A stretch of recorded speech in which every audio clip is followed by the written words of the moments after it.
Have you ever had a friend who isn't openly mean, but every time you leave their presence, you feel a little bit smaller? Let's talk about that. By the end of this video, you will understand how emotional manipulation actually shows up in your friendships, why it's harder to notice than in your romantic relationships, and how to protect yourself without creating unnecessary drama. I'll also share a few real moments from my own friendships so you can see just how sneaky and subtle this can be. Now, let's jump straight in. The first sign that you're in an emotionally manipulative friendship is that they subtly undermine you. Let me explain what I mean. Manipulative friends, they don't usually attack you directly. They do it quietly. I've had friendships where I've shared good news, and instead of excitement, I got quiet energy or small critiques like, "Are you sure that's a good idea?" I know it wasn't said in a mean way, but that's what makes it confusing. When someone consistently responds to your growth with doubt instead of support, it slowly makes you question yourself. You start shrinking so that they don't feel uncomfortable. If something good happens to you, you don't feel confident celebrating it. You start to wonder if this is an opportunity that you should accept. You're starting to wonder if this thing is actually good for you. And that's not friendship. That's control. The second sign that your friend might be emotionally manipulating you is you're their therapist, but they're never there for you. This one is super common. You're always the listener. You're always the shoulder to cry on. You're always the one checking in. You're always the one validating their feelings.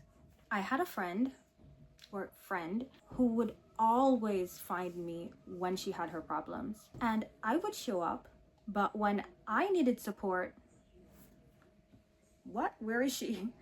Suddenly she was busy, she didn't have time, she was doing something else when I called, she was talking to her friend, she was on another phone call, she was tired. That imbalance adds up. Healthy friendships go both ways. If one person is always taking emotional support and whatever other kind of support they can get and never giving it, that's not a friendship, it's a dependency. And over time, you feel drained when you're around this person. Your interactions start to feel more stressful. It's always about them and never about you. The third sign that you're in an emotionally manipulative friendship is they get weird when you set boundaries.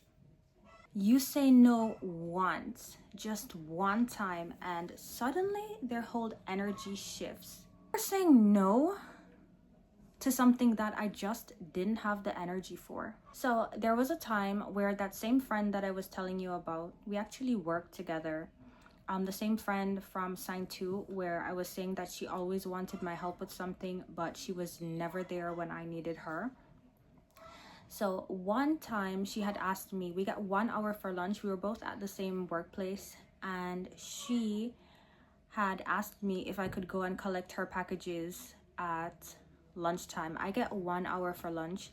Mind you, she lives literally across the street, like literally one building away from the package place. So it wouldn't have taken her any time, maybe 3 minutes or 2 minutes to walk, go get the packages, and then go home.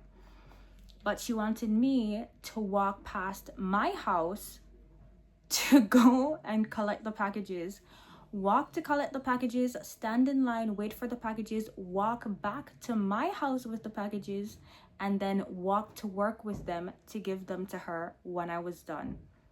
So after a few times, like after about a year or two, I started to realize that she was never there. She could never do anything that you asked her to do, no matter how small.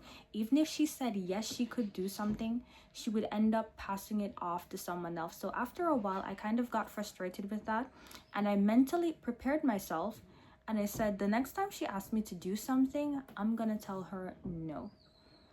So that time I said to her, but I don't have any packages for myself to collect, so I'm not going to be going there, and I don't want to use my lunchtime. I was over explaining in case you didn't notice.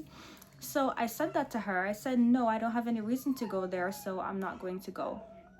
When no by itself would have been fine, because no is a full sentence.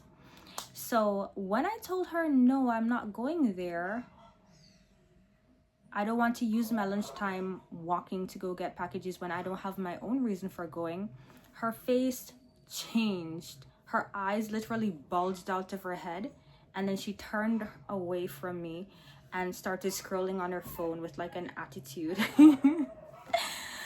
So it felt good in that moment, I'm not going to lie. It felt good to have her realize that I'm not her doormat. I'm not her errand boy or assistant to be going all over the place and doing all of these things when she needed me. So with friends like that, when you set boundaries, instead of saying, okay, respectfully, I got it, instead of respecting your boundary, you get some kind of physical reaction or some kind of passive-aggressive comment. They never just respect your decision and accept it. Now, I'm going to tell you something. When someone gets uncomfortable when you set a boundary, it's because they benefit from you not having one. Let that sink in. And this feels familiar. I have a free guide linked below, and it breaks down manipulation patterns clearly, and it tells you how you can calm yourself after those stressful interactions. So feel free to check it out in the description. And if you want scripts for responding calmly to those people without blowing up, the Freeze Response Recovery Kit walks you through that step by step.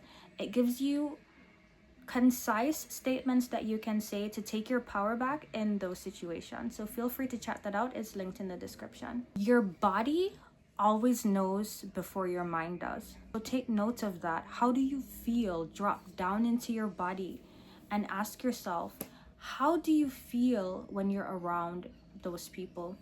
Do you feel calm? Do you feel like you can just breathe? Or do you feel tense and anxious and you're second guessing everything that you say or do? Healthy relationships feel safe.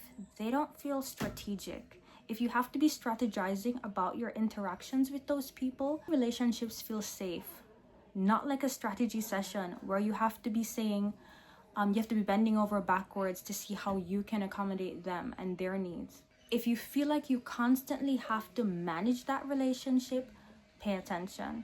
Comment friendship below if this resonated with you. And like and subscribe if you want more breakdowns like this for real life situations. Thanks for watching, and I'll talk to you next time.